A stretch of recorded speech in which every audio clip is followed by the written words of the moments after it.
So I'm going to be showing some pictures today. I'm going to be reading from an essay from my collection, which is called Lessons for Survival. This essay is called Spark Bird. Are there any birders in the room? Oh, quite a few. Are there any photographers in the room? Oh, nice. But just as many, and maybe there's some crossover. Are there any knitters in the room? Oh, even more knitters than anybody else. What about runners? All right, a few. As maybe that's a strange mix of identities. But I ask because I am an amateur photographer as well as a writer, and although I'm not a knitter and I'm an occasional runner, what I like about taking pictures of this series of bird murals in New York City is that it serves the same function that I think knitting and running do for people, which is when you have a repetitive action or gesture that doesn't take too much thought, it's just relaxing to one's nervous system, right? And so I have figured out, as somebody who's really interested in public art and in documenting public art, that when I take pictures of the murals in my neighborhood, it serves that same function as running, knitting. It kind of calms down my nervous system. I get to enjoy these beautiful images in my neighborhood, in the gallery of the street, but also it relaxes me. So when I'm stressed about politics or climate change, I go out with my camera and take pictures of public art. So I tend to write at the nexus of climate change, environmental justice, parenthood, and public art. So with your permission, I'd like to show you some pictures of these bird murals in my neighborhood and just read to you about them a little bit. This is the burrowing owl, pair of burrowing owls.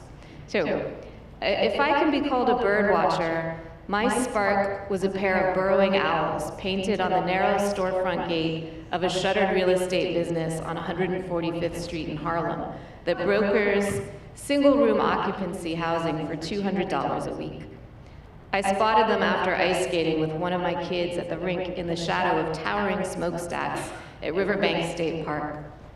The park is a concession to the community for the massive wastewater sewage plant hidden beneath it. It was midway through the Trump years, January, but not cold like Januaries when I was little, not cold enough to see your breath. It wasn't snowing, and it wasn't going to snow. The owls watched me quizzically with their heads cocked, their long, skinny legs perched on the colored bands of a psychedelic rainbow that seemed to lead off that gray street into another, more magical realm. Among people who watch birds, it's often the case that a first bird love, the so-called spark bird, draws them forever down the bright and rambling path of birding. For Amy, it was the peacocks in her grandmother's backyard in southern India. For Carrie, it was a whooper swan above Inch Island, Donegal, the year the peace process began. For Windhorse, it was the Baltimore Orioles flitting about in the high branches of poplars at his grandfather's house up north on the lake. For Mira, it was the red-winged blackbird there at the feeder when she was small. Her mom told her the name and it all clicked into place. Blackbird, red wings, as she learned the game of language and how we match it to the world around us. I pointed out the extraordinary owl, stopping to take a picture with the camera of my phone. Look, I said. I want hot cocoa, my kid replied. We turned the corner and made our way up Broadway toward the chipped cup for overpriced Belgian hot chocolate. On the corner of 149th, I spotted another bird, the American redstart. It was painted on the security gate of Washington Heights Pediatrics, the kind of doctor's office that struggles to keep the lights on with trifling Medicaid payments and nebulizes asthmatic black and brown kids like mine with albuterol when their lungs constrict too severely for a pump to clear at home. The tuck of color under its wing matched my kid's unnecessary winter hat. I took another picture.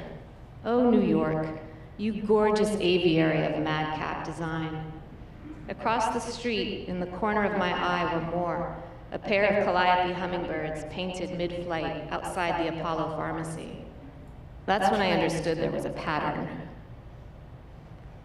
So I'll let you know, I've taken over 120 pictures of these bird murals. I'm not going to be showing them all to you today because it's overwhelming, but I'm going to click through and show you some of them. It doesn't adhere exactly to the narrative that I'm reading you, but I hope it gives you a picture of how elaborate this project is and how special and how unique. I also want to say, when it came time, as I was photographing these birds over the course of many years, that when it came time to write about them, which I always knew I wanted to do, I wasn't sure how to structure it, and I wasn't sure how to find a publication that would allow me to include as many pictures as I wanted to. And then I realized, okay, you know that Wallace Stevens poem, 13 Ways of Looking at a Blackbird? One thing I like about it is that it invites you to think prismatically about a thing, like to look at a thing from different angles. So what I just read you was the first of 13 sections about this mural project. I'm about to read you the second. After the spark, I started noticing scores of them along my 2-mile walk to work at City College. Most of the birds in Upper Manhattan are spray painted on the rolled down gates of mom and pop shops along the gallery of Broadway at street level. Others are painted up higher on the sides of 6-story apartment buildings, nesting, perching, roosting in the doorways of delis, pharmacies, and barbershops.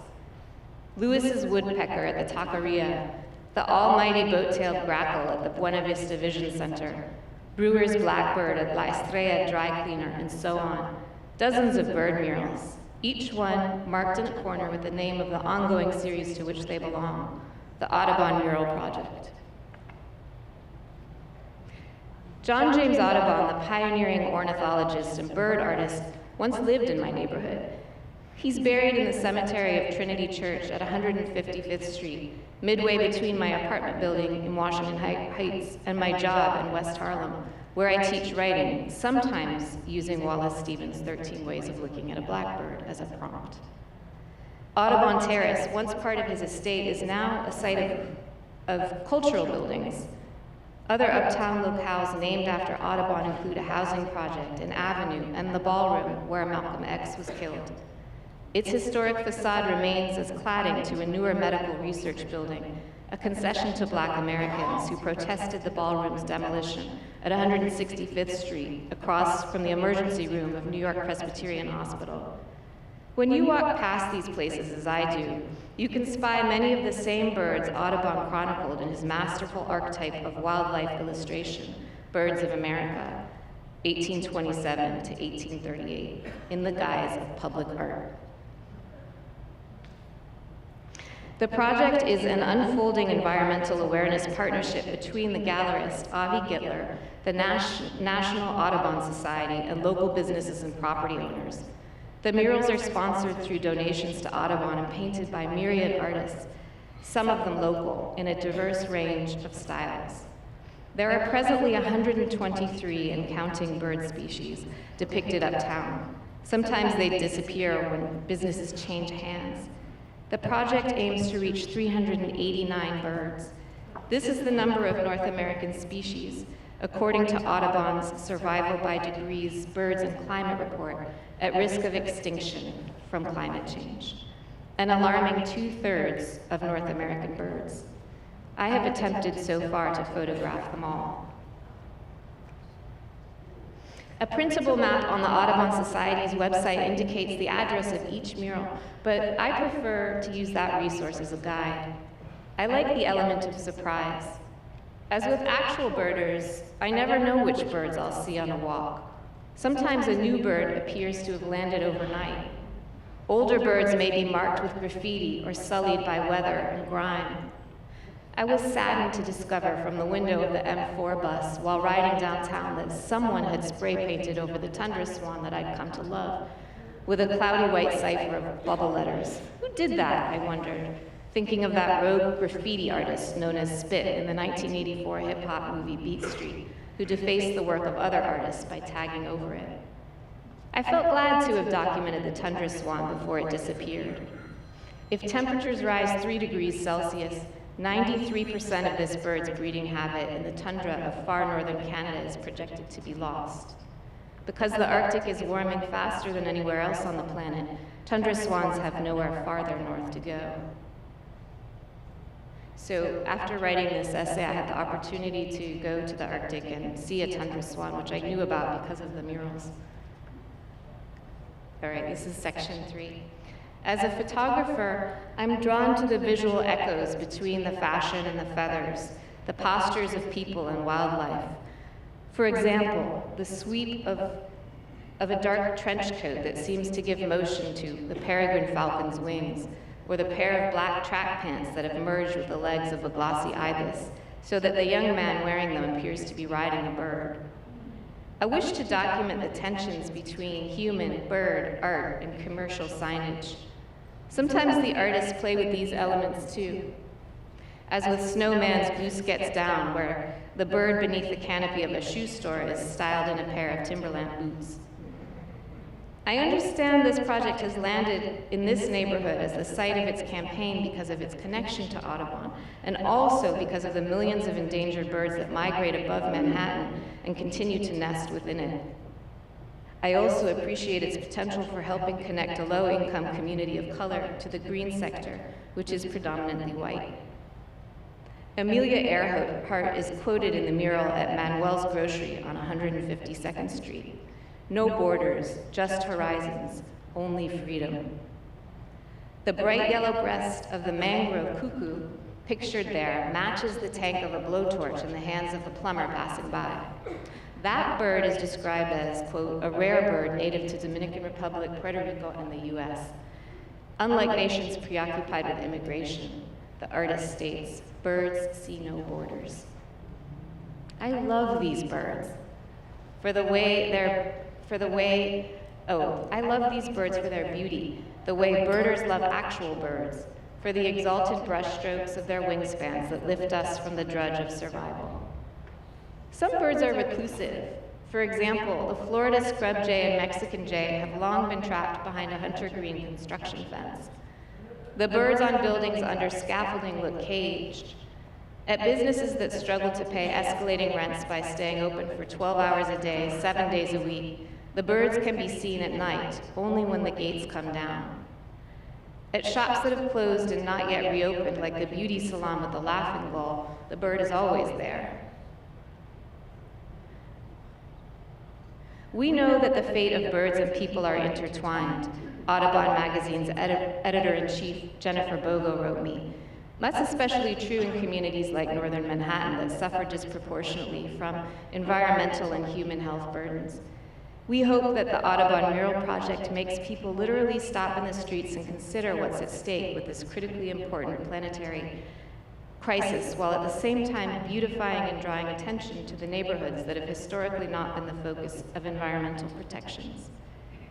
To my eye, the project is at once a meditation on impermanence, seeing, climate change, environmental justice, habitat loss, and also a sly commentary on gentrification, as many of the working class passersby are being pushed out of the neighborhood in a migratory pattern that signals another kind of endangerment. But most of all, the murals bring me wonder and delight. I can hardly be called a bird watcher, but because this flock has landed where I live, work, parent, pray, vote, and play, permit me to be your guide. Oh, this one is my favorite, the great gray owl, and it's not there anymore, so I'm glad that I documented it. Okay, this is the 4th section. Here's what I can tell you about the Wilson's warbler, which I photographed at a storefront church called Iglesia de Dios el Refugio.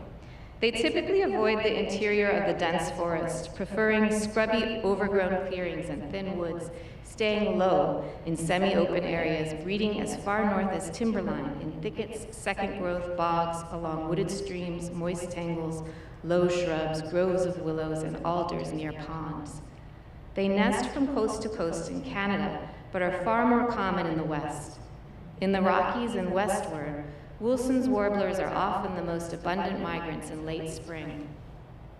Their young are fed by both parents, but brooded by the female alone.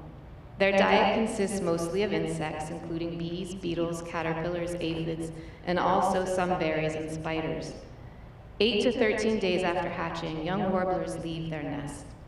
Their nest is usually on the ground, often at the base of shrubs, sunken in sedges or moss, shaped like an open cup made of dead leaves and grass, lined with fine grass and hair. If global warming keeps apace, 61% of its range will be lost. Here's what I can tell you about my habitat in northern Manhattan.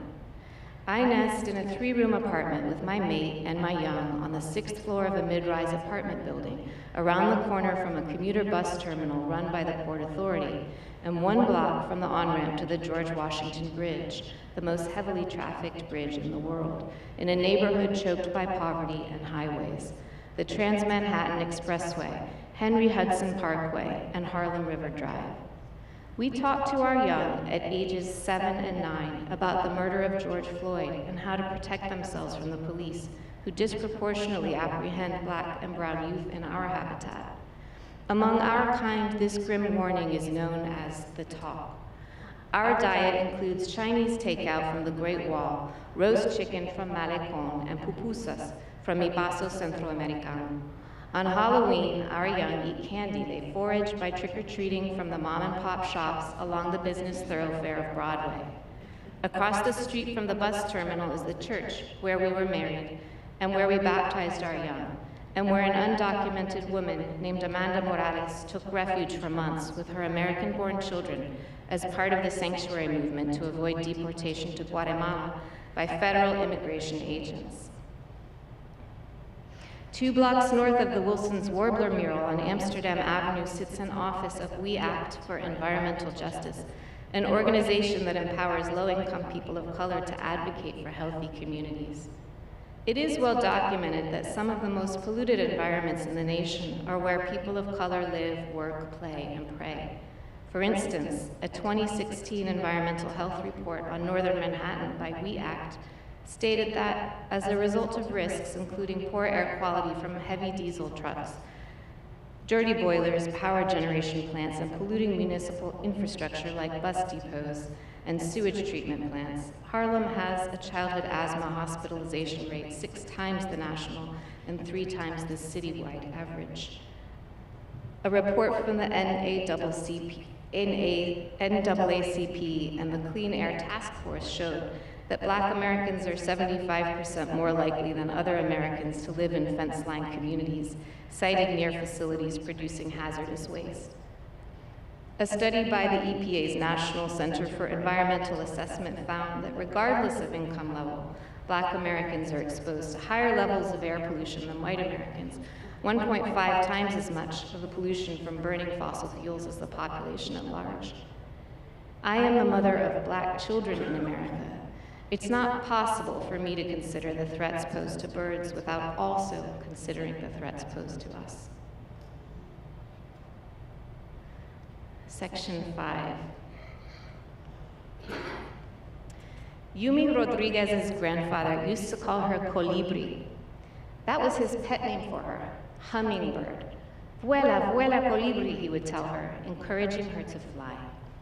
She was raised by her grandparents on 161st Street and Broadway, across the street from the spot where she would later paint a mural in tribute to her grandfather. Like a lot of immigrants, Odalis Alvarez did a lot of things. He was a clockmaker, a blacksmith, a jewelry maker, a barber, an artist, and eventually a business owner. He owned a chain of barbershops in the hood. Yumi describes him as her support network, a quiet person, a wise, cool dude with whom she watched nature documentaries. Yumi went on to get a degree in animal nursing and now works as a veterinary technician to put herself through art school at Cooper Union, where she's pursuing public art. When Yumi's mentor, who does anatomical illustration at the American Museum of Natural History, learned that she lived in Washington Heights, he told her about the Audubon Mural Project and put her in touch with Avi Gittler, the gallerist. By this time, her beloved grandfather had grown ill. Yumi reached out to Avi to say she wished to paint a hummingbird, un colibri. He showed her the list of available species that hadn't yet been represented. That's how she chose the rufous hummingbird to paint on the gates of Romulo Barbershop, the last place her grandfather worked.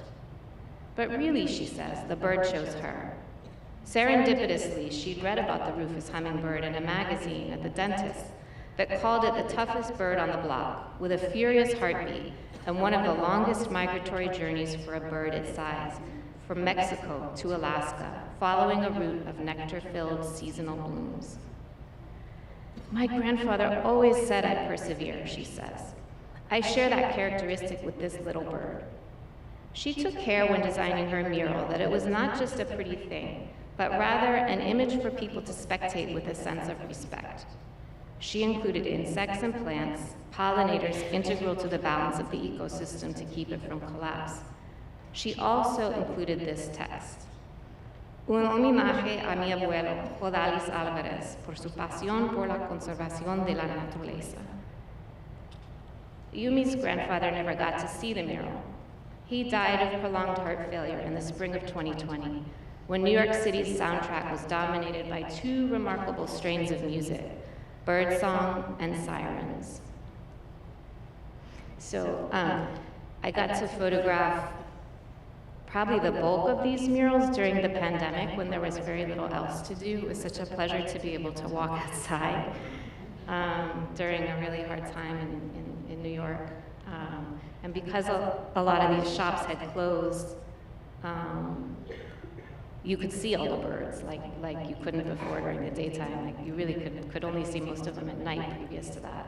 So that was like one of the silver linings of the pandemic, is that I got to see more of these birds. And not only that, but I started to become interested in actual birds.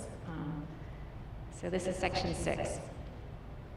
During lockdown, traffic dried up on the George Washington Bridge. Without the usual car fumes, the air uptown grew impossibly clear. The din of street life died. New Yorkers with money cleared out for their second homes. It was eerily quiet and empty.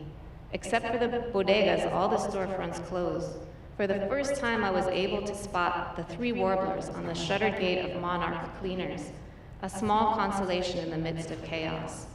Prior to the pandemic, that store was always open for business, but nobody had reason for dry cleaning now. 9 of the 10 Manhattan zip codes with the most COVID-19 cases were located uptown. The deaths were proportionate to the same demographic vulnerable to environmental racism, that is, the black and brown poor. Let me tell you how it was. The shriek of ambulances was incessant. The medical director of a local ER committed suicide, unable to take the strain. The hospital across from the Audubon Ballroom was besieged. The dead were being forklifted into refrigerated trucks.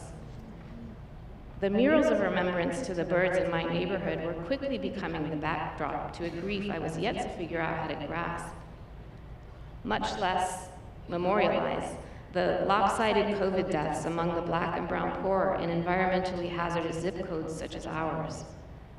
Birdwatching is a way of bearing witness, of being transported by the beauty of nature. Sometimes I'm gained from that reverie, knowing that blackness is not a beauty that everyone sees. Some see danger, and so my watching is tenuous, provisional, unstable. I love these birds for their beauty.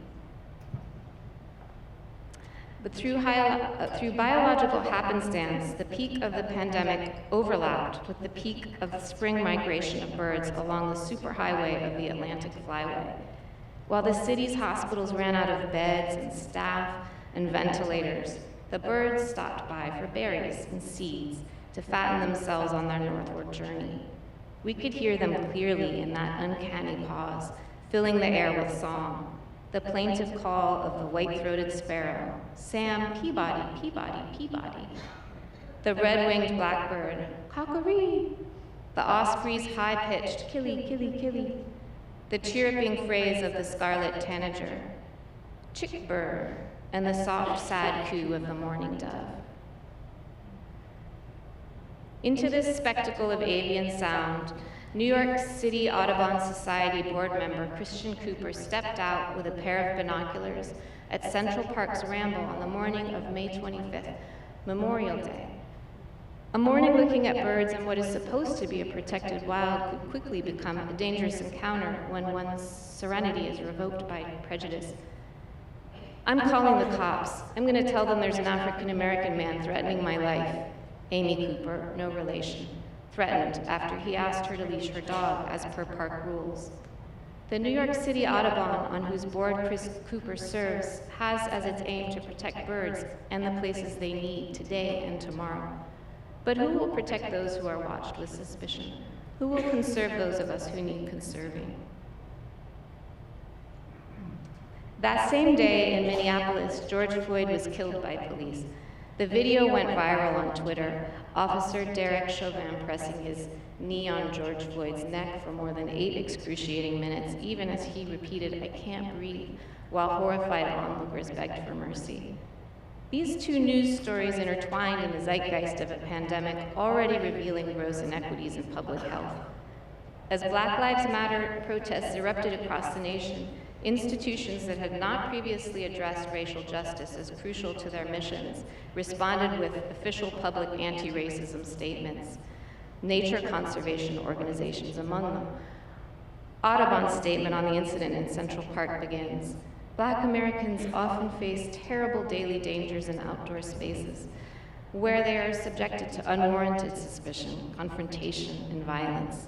The outdoors and the joy of birds should be safe and welcoming for all people." My God, the peculiar American insanity of this statement of the obvious. How outrageous that it needs saying at all. Protect Black people. COVID-19, somebody spray painted on a mailbox near our building. At times, it felt the desecration was wholesale. I could describe what it sounds like when my children can't breathe.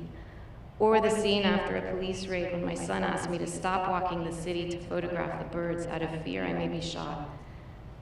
But pain is not so cheap, and Black joy is not so rare. I would rather you know that the day I took the M4 bus and wondered who had tagged the tundra swan, I was on my way to pick up free seedling kits for my children from the Horticultural Society of New York so that we could grow pea shoots in the living room window of our apartment, through which we enjoy watching pigeons and the occasional red-tailed hawk. I would rather imagine the bird Chris Cooper was after that day in the ramble. Maybe the black-throated green warbler high in the overstory calling, "Zoo, zoo, zee, zoo." The birds became integral to my orientation in the city. I couldn't tell you exactly the cross streets of the Municipal Credit Union ATM location where I and other city workers withdraw cash, but I could tell you it's right next to the American bald eagle. This is section 7. One pre-pandemic night after a book party at Alianza Dominicana Cultural Center on 166th Street, I took 2 friends on an impromptu guided walking tour down Broadway to show them the birds. Camila lit a joint. By the time we reached the oversized mural of the swallow-tailed kite and other birds at the gas station on the corner of 155th, she was high. I expected her and Santine to be as enchanted with the birds as I was, but the more of them we encountered, the more edgy Camila became. She said she felt like she was in Hitchcock's The Birds, being watched, under attack. The number of birds was alarming to her. She felt increasingly surrounded. Come back to the beginning. The weed could have been making her paranoid, warping her perception. But as we approached the Pinion J over Manny's restaurant and lounge near 151st Street, Santine, who had never seen the birds despite living in Harlem and was perfectly sober, said she agreed with Camila. There was something sinister about them. The murals seemed to her like flags planted by an outside entity laying claim to the neighborhood. Santine's uneasy feeling had to do with real estate, habitat loss. She suspected the birds had landed to invite or delight an incoming class of people with more money than the people who'd lived there for a long time. Hipsters, white folks, the kind of people who stencil birds on their coffee cups, making noise complaints and driving up rents. The word she was searching for was art washing, a pattern by which developers identify a neighborhood flourishing with art galleries as having potential for major profit, or in some cases, as with Goldman Properties in Miami, using terms like urban renewal, finance public art projects like Wynwood Walls as a driver of such transformation. Closer to home in Bushwick, Brooklyn, Mi Casa No Es Su Casa is an organization focused on protecting tenants' rights and affordable housing. It has actively protested against art washing for pricing people out of the neighborhood, specifically against mural collaborations between artists and real estate developers in the Bushwick Collective. Would this bird colony contribute to the displacement and ultimate cultural erasure of residents with deep-seated roots? Santim similarly wondered. I know this is not the intent of the project, which means instead to connect birds to the local community. Yet, in the context of the neighborhood, I can understand such suspicions. I also appreciate that the murals, like all art, may suggest multiple meanings. But then Camila spotted a bird at the sea town and started to laugh. It was the black tern, cartoonishly depicted in whooshy lines and candy-bright colors. A birder would scratch her head at the illogical rendering. It looks nothing like the black tern. The mural is silly and fanciful, like something one of my children would scribble for fun. We observed its transgression. The bird had broken the second dimension to fling its color onto the tie-dyed t-shirt of the oblivious man beside it. It made us indescribably happy. Some works of street art can do this for us, spark joy. So can birds. They bend the straight line, startling us out of our ruts with their riotous colors. When we notice them, they show us patterns. I'm going to skip to section 9. Yeah, I hope it's obvious. I really love these bird murals, but not everybody does. I'm thinking about Wallace Stevens' 13 Ways of Looking at Something, a blackbird. I wanted to show alternate perspectives on this art project. So here's an alternate perspective. Someone I know really doesn't like this project. I first met Karen Taylor years ago at an exhibit of the family photos of her husband, whose Harlem roots extend 8 generations. Karen is founder and executive director of While We Are Still Here. According to its website, the nonprofit organization formed as a response to the threat that each building's history would be lost and gone forever, partially due to the passing of time and partially due to gentrification, which is rapidly altering the environment. Before the wrecking ball of displacement demolishes community memory, Karen aims to codify it while we are still here, so more people can learn how ordinary black migrants, primarily from the South, sought refuge from domestic terror and wound up transforming Harlem into a global center of intellectual, artistic, and political influence. While We Are Still Here is dedicated to the preservation of Harlem's black history, particularly as it played out in 2 historic buildings on Edgecombe Avenue, 409, where Karen lives, and 555. Luminary residents of these addresses in the early and mid-20th century included W.E.B. Du Bois, Walter White,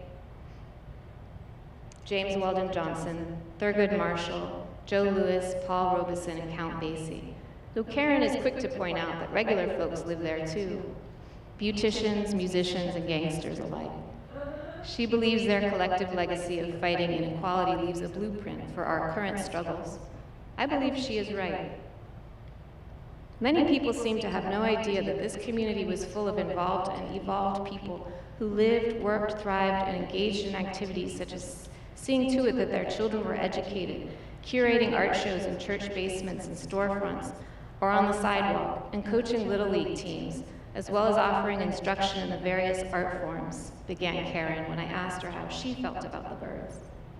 It struck me that she was speaking about our community in the past tense. Her impulse to preserve its history ran parallel to the mural project. Unlike me, Karen wasn't a fan of the bird project. Normally outspoken, she had difficulty articulating why she felt provoked by it. It wasn't so much that its namesake was a slave-owning white nationalist, as she'd learned during her time working for Audubon magazine, but that this tribute to his legacy was unfolding now, when black people in Harlem were being displaced. She allowed that the project might be fueled by someone else's idea of beauty. To her, the birds' faces were frightening. They all looked like raptors, she said, referring to the same 5-foot-story mural that bugged out Camila. Furthermore, Karen took umbrage with the proprietor of a new cafe called the Monkey Cut, who said she liked the project because it offered kids something beautiful to look at, as though beauty was lacking before the birds showed up. There's nothing wrong with sounding the alarm that birds are suffering because of climate change, Karen concluded. But if she had the funding, She'd pay artists to commemorate the Lenape people of the region displaced by European expansionism and the Black people who made Harlem. I'm gonna skip to the last section, section 13, which describes an artist painting one of these murals.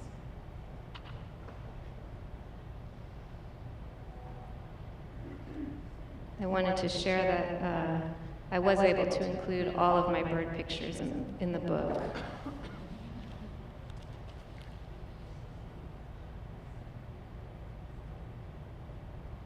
Yeah, I like this moment because I got to see an artist in action making one of the birds.